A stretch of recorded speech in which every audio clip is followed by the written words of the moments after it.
예, 이번에 우리 교회 교육부에 경사가 있었는데 그 며칠 전에 국가에도 경사가 하나 있었습니다. 여러분 혹시 임윤찬 피아니스트라고 들어보셨나요?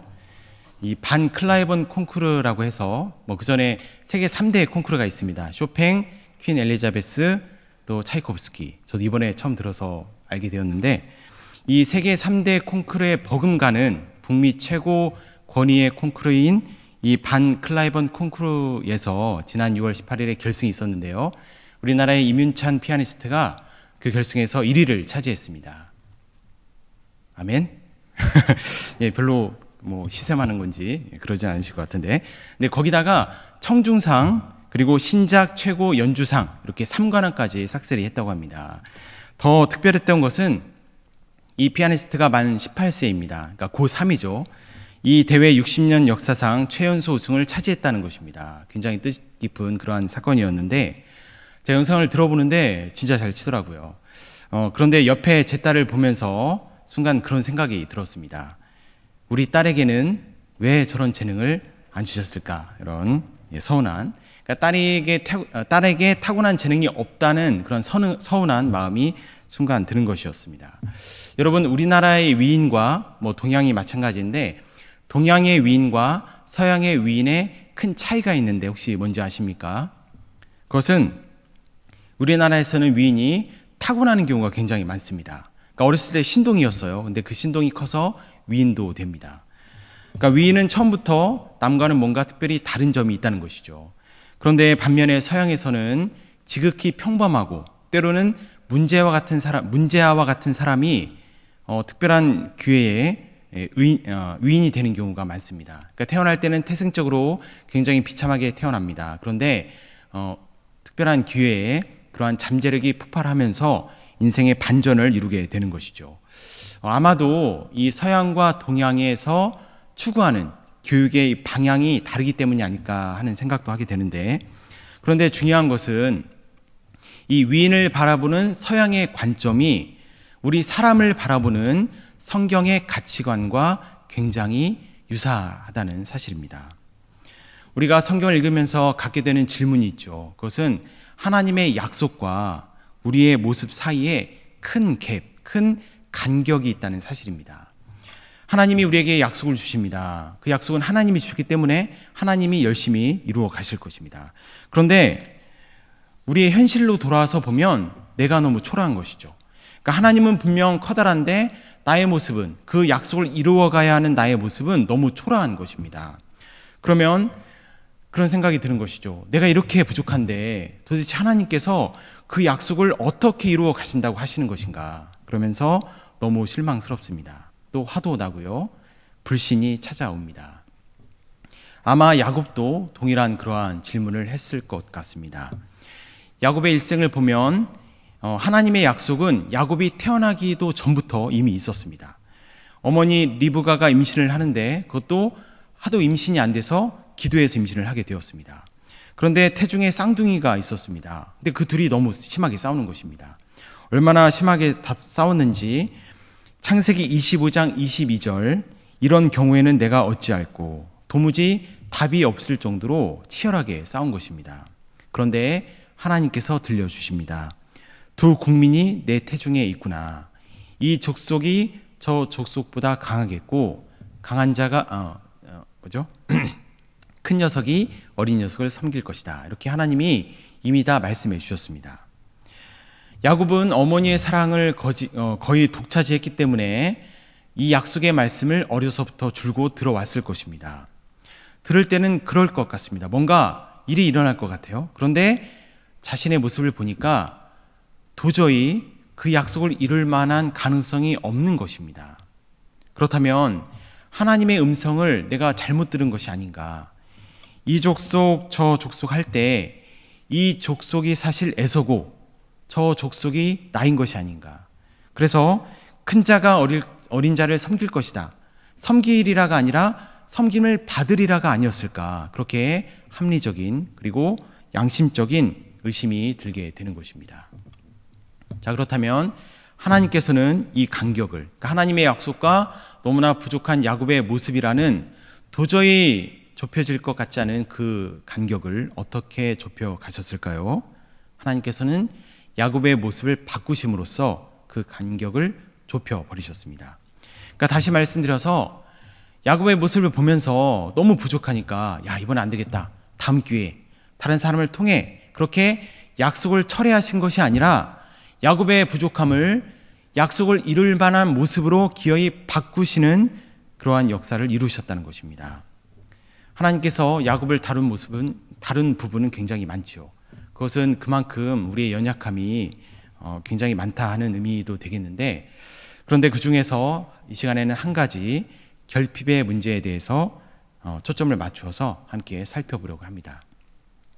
우리가 기억할 것은 이것은 우리에게도 우리를 다루시는 동일한 하나님의 방법이라는 사실입니다. 따라서 말씀을 스스로에게 적용하시면서 야, 나는 왜 이렇게 부족한가? 이렇게 자책하지 마시고 하나님께 소망을 두는 그러한 시간이 되었으면 좋겠습니다.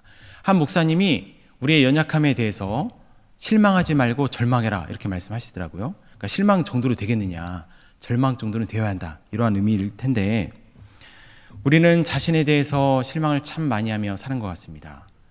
실망하면서 스스로 상처받고, 그런데 그게 포기가 안 되죠. 그래서 아니야, 할 수 있어, 다시 힘을 내고, 그럼 그렇지, 또 실망하고 또 상처 입고.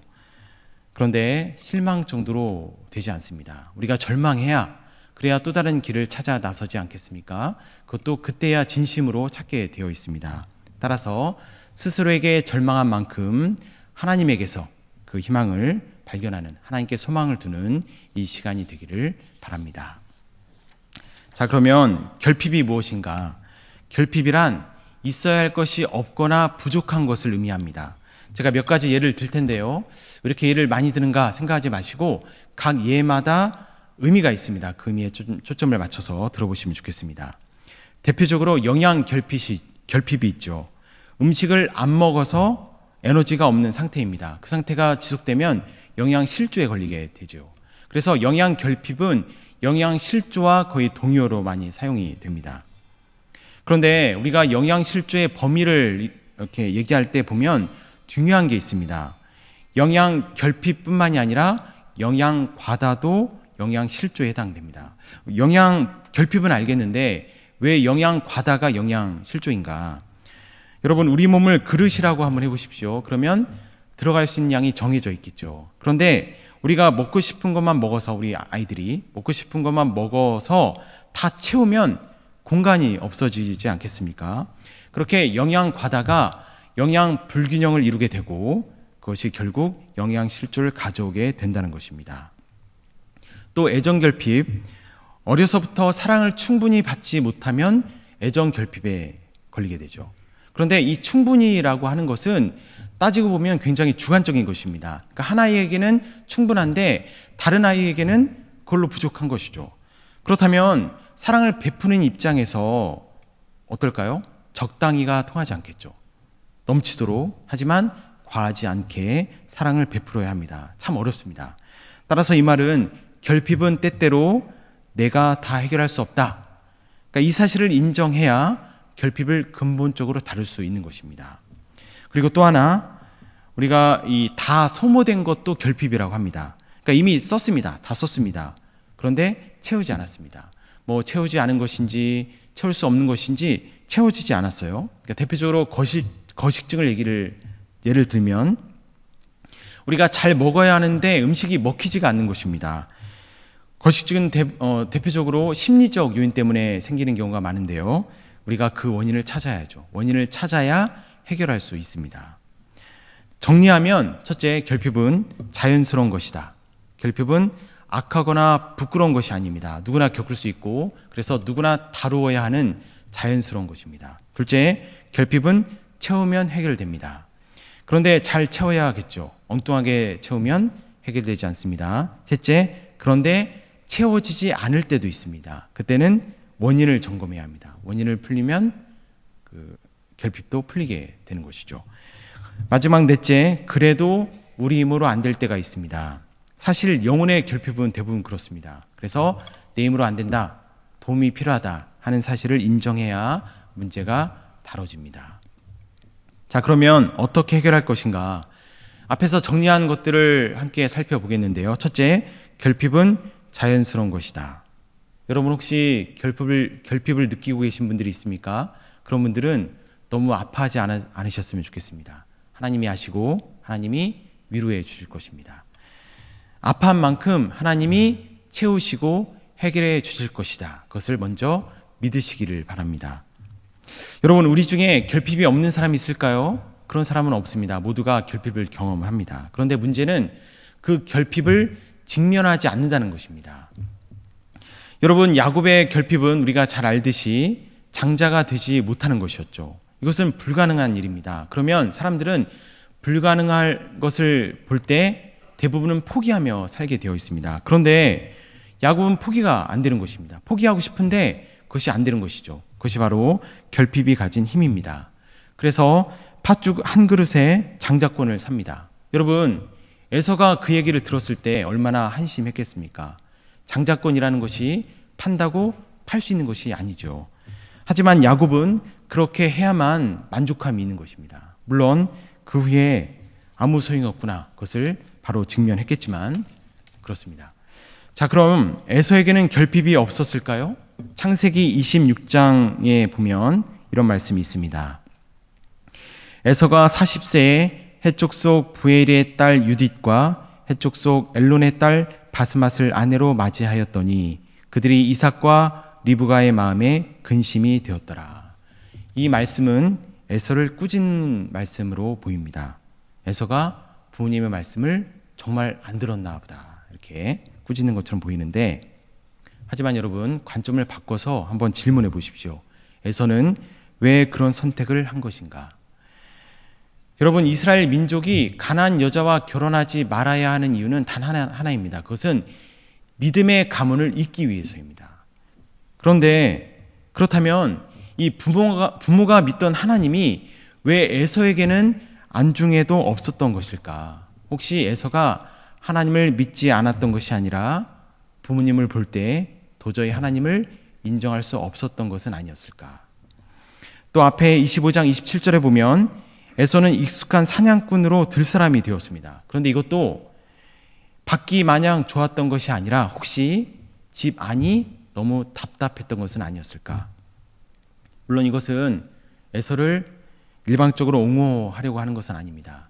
오히려 반대로 우리가 에서를 비난하면서 믿는 자로서의 책임을 회피하지 말자는 것입니다. 여러분, 우리는 질문할 수 있어야 합니다. 질문은 좋은 것이죠. 질문이 엉뚱해도 우리가 그러니까 우문현답이라고 하듯이 잘 대답하면 되는 것입니다. 그런데 이삭과 리브가의 관계를 보면 실제로 그랬을 수 있습니다. 왜냐하면 이 둘 사이가 그렇게 좋지 않았거든요. 창세기 25장 18절, 이삭은 에서를 사랑하고 리브가는 야곱을 사랑하였더라.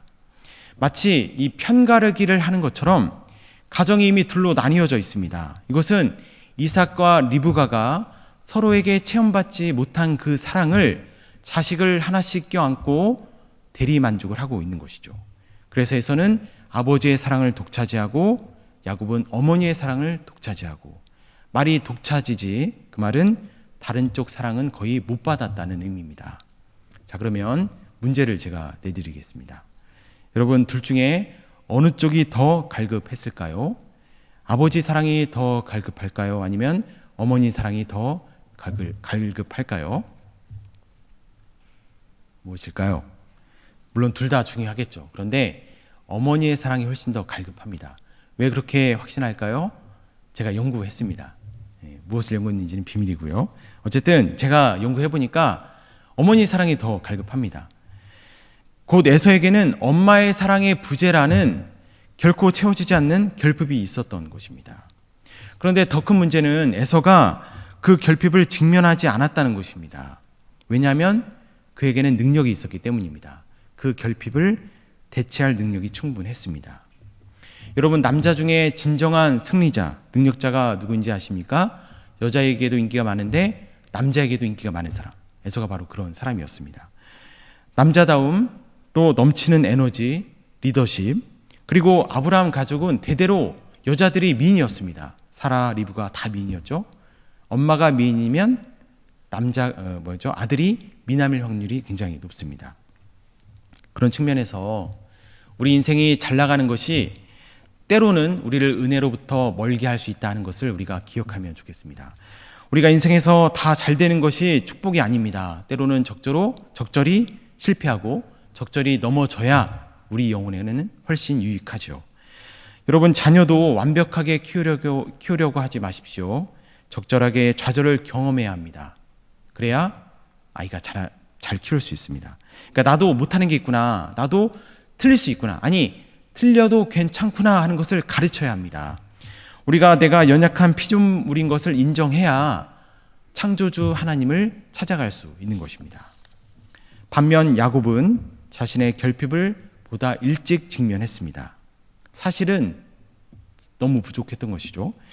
야곱은 어떻게 보면 스스로 절대 인생에 성공할 수 없는 사람이었습니다. 하나님의 절대적인 축복이 있어야 했습니다.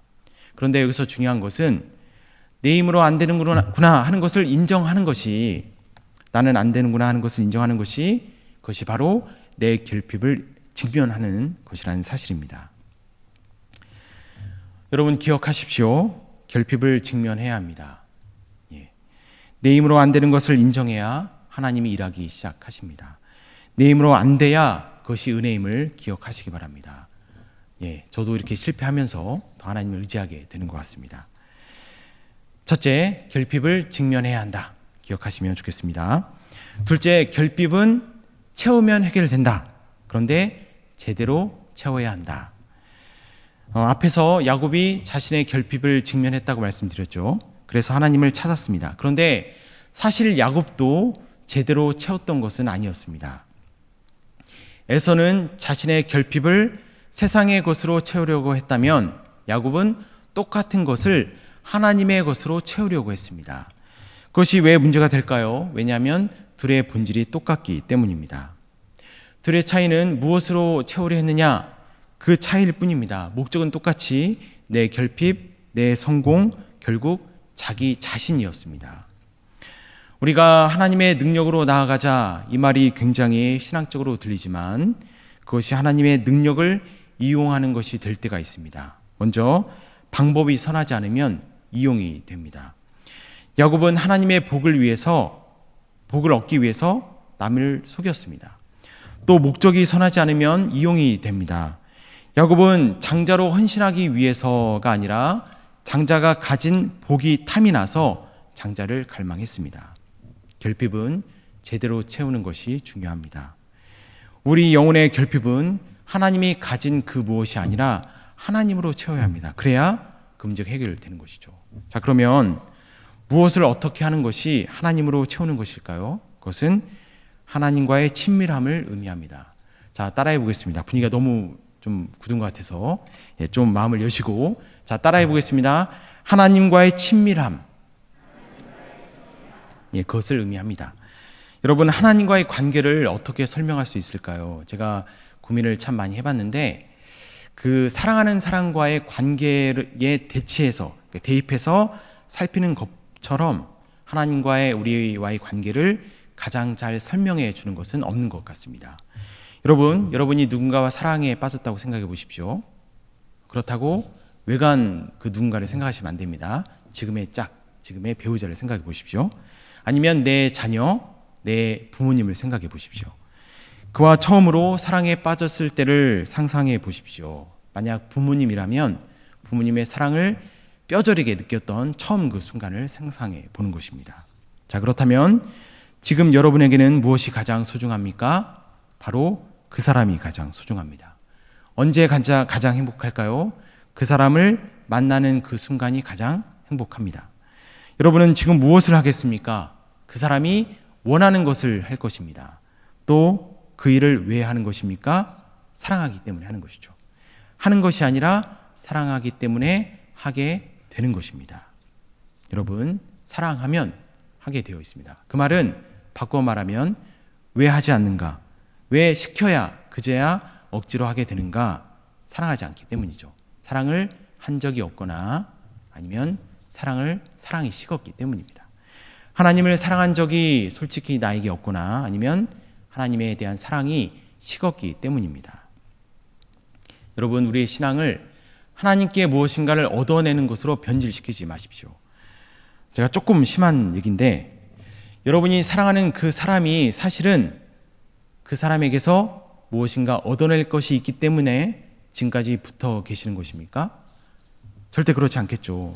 이런 말 자체가 나와 그와 우리의 관계를 모욕하는 그런 말이지 않습니까? 그런데 왜 하나님과의 관계는 그렇게 만들어가고 계십니까? 왜 알면서도 방치하고 계십니까? 아무나 채우면 안 됩니다. 하나님으로 채워야 합니다. 또 하나님이라는 이름을 붙인다고 해서 다 하나님으로 채우는 것이 아니죠. 하나님과의 친밀함으로 채워야, 내 진짜 사랑으로 채워야 채워지는 것입니다. 자, 그런데 셋째, 채워지지 않을 때가 있습니다. 그럴 때는 어떻게 해야 합니까? 원인을 찾아 다뤄야 합니다. 자, 이것은 결국 나와 하나님과의 관계를 막는 그 막힌 담이 무엇이냐 하는 문제인데요. 이것은 크게 세 가지로 귀결이 됩니다. 한번 따라해 보겠습니다. 죄, 나 중심성, 게으름. 이 세 가지로 귀결이 됩니다. 제가 저의 연약함에 대해서 묵상하는데 한 가지 이미지가 떠올랐습니다. 그것은 사도행전 26장 14절의 말씀인데요. 자신을 열심히 박해하는 사울에게 예수님께서 하신 말씀입니다. 사울아 사울아 내가 어찌하여 나를 박해하느냐, 가시체를 뒷발질하기가 내게 고생이니라. 가시체를 뒷발질하는 것. 제가 사실은 이 가시체를 가시 덩쿨로 생각했습니다. 좀 무식했던 것이죠. 그러니까 말의 엉덩이에 가시 덩쿨이 이렇게 붙어 있는데, 그럴 때는 주인에게 떼어달라고 해야 되지 않겠습니까? 그런데 자기가 기어이 하겠다고 그것을 뒷발질하면서 가시에 찔리고 피를 흘리는 그런 장면을 상상했습니다. 그런데 이 가시체는 막대기 끝에 붙여놓은 뾰족한 쇠붙이를 지칭한다고 합니다. 그러니까 긴 막대기가 있는데 그 끝에 쇠붙이 날카로운 것이 붙어 있는 것이죠. 이것이 정체가 무엇일까? 그것은 목자가 양들을 이끌 때 말을 안 들으면 최후의 수단으로 이것으로 엉덩이를 찌릅니다. 그러니까 쉽게 말하면 긴 꼬챙이를 생각하시면 되겠죠. 오전 설교에도 목사님께서 잠깐 언급하셨지만 양이 눈도 잘 안 보이는데 고집도 굉장히 세다고 합니다. 그래서 목자가 참다 안 되면 이 가시채로 엉덩이를 찌릅니다. 그러면 양이 어떻게 하냐면 왜 찌르냐고, 그냥 내버려 두라고 하면서 뒷발질을 해대는데, 그 뒷발질에 가시체에 찔리면서 이제 피가 철철 나게 되는 것입니다. 우리는 내 영적인 담이 무엇인지 이미 스스로 충분히 알고 있습니다. 무슨 죄가 하나님과의 관계를 그렇게 서먹서먹하게 만들어가고 있는지, 또 내가 얼마나 고집스럽게 여전히 나를 위한 하나님을 갈망하고 있는지, 또 얼마나 게으른지. 우리가 말로는 하나님을 사랑한다고 하죠. 그런데 그 사랑을 위해서 해야 되는 훈련은 계속 회피하고 있습니다. 우리가 이것들을 이미 충분히 알고 있다는 것입니다. 그런데도 애써 외면하며 살아가고 있습니다. 바로 가시체를 뒷발질하는 것입니다. 여러분, 바로 거기에 이 해결의 실마리가 있는 것이죠. 그것을 우리가 알고 있습니다. 그런데 우리의 본성, 우리의 죄성이 그것을 자꾸 회피하게 만들고 있는 것입니다. 따라서 넷째, 결핍은 근본적으로 내가 할 수 없다는 사실을 인정해야 합니다. 결핍은 내가 채울 수 없습니다. 하나님이 채워주시는 것입니다. 우리가 하는 것은 이 결핍을 다루는 것이 아닙니다. 그것은 하나님이 하시는 것입니다. 그러면 우리가 할 일이 무엇일까요? 그것은 우리는 하나님과의 관계 속으로 들어가야 합니다. 잘 안 돼도 우리는 그것을 포기하면 안 됩니다. 멈추면 안 되죠. 하나님과의 관계에 우리가 목숨을 걸어야 합니다. 신앙생활도 사실은 하나님과의 관계 싸움입니다. 여러분, 인생을 들여다보십시오. 나를 나답게 만드는 것은 사랑입니다. 부모님의 눈물의 기도가 지금까지의 나의 모습을 만들어 왔습니다. 그리고 이제는 배우자의 눈물의 기도가 나의 모습을 다듬어 가고 있습니다. 그리고 또 제가 자녀를 낳고 보니까 자녀에 대한 사랑이 저를 아버지로 만들고 있더라고요. 그러니까 제가 아버지 다 와서 하나님이 사랑하는 자녀를 주신 것이 아니라 사랑하는 자녀를 사랑하면서 제가 아버지로 세워져 가고 있습니다. 여러분, 그렇다면 무엇이 우리를 영적인 사람으로 만들어 가겠습니까? 하나님의 사랑이죠. 하나님의 사랑만이 우리를 나답게 만들어 가는 것이고 우리를 진정한 그리스도인으로 만들 수 있는 것입니다. 이제 말씀을 정리하겠습니다. 오늘 본문의 제목처럼 야곱은 전적인 하나님의 작품이었습니다. 나중에 야곱이 바로 앞에서 이런 고백을 하죠. 내 나이가 얼마 못 되니 우리 조상의 나그네 길의 연조에 미치지 못하나 험악한 세월을 보내었나이다. 여러분, 험악한 세월을 보냈다 하는 것은 내가 살면서 고생을 참 많이 했습니다, 그런 의미일 것입니다. 그런데 저는 이 말이 그렇게 들리지 않습니다. 저는 이 말이 내가 고생을 통해 결국 하나님을 만났습니다 하는 믿음의 고백으로 들립니다. 하나님께서 야곱을 평생에 걸쳐 작품으로 만드신 것처럼 하나님께서는 우리도 또 다른 작품으로 만드실 것입니다. 부족하면 채우시고 넘치면 깎으실 것입니다. 우리가 할 일은 하나님과 더 가까워지는 것이죠. 사랑하면 하게 되어 있습니다. 한번 따라해 보겠습니다. 사랑하면 하게 되어 있습니다. 그 믿음으로 순수한 신앙, 진짜 신앙을 다시금 계속해서 포기하지 마시고 멈추지 마시고 회복해가는 우리 모두가 되기를 간절히 축원합니다. 다 함께 기도하겠습니다. 하나님 아버지, 우리도 야곱처럼 욕심 많은 사람들입니다. 그런데 그것이 하나님을 향한 욕심이면 참 좋겠는데 하나님이 아닌 것을 욕심내며 살고 있습니다. 나를 위한 욕심을 하나님을 위한 욕심이라고 잘도 포장하며 살고 있습니다. 그래서 우리가 공허하고 우리가 자꾸만 결핍되어 갑니다. 하나님께서 다른 것 아무것도 원치 않으시고 우리 자체만을 원하시며 기다리시는 것처럼 이제라도 우리가 하나님께 돌아가게 하여 주옵소서. 하나님이 얼마나 좋으신지, 하나님이 얼마나 멋지신지 체험하게 하여 주시고 다시는 하나님을 떠나지 않는 그런 믿음을 우리에게 허락하여 주옵소서. 오직 하나님을 바라며 예수 그리스도의 이름으로 기도드립니다. 아멘.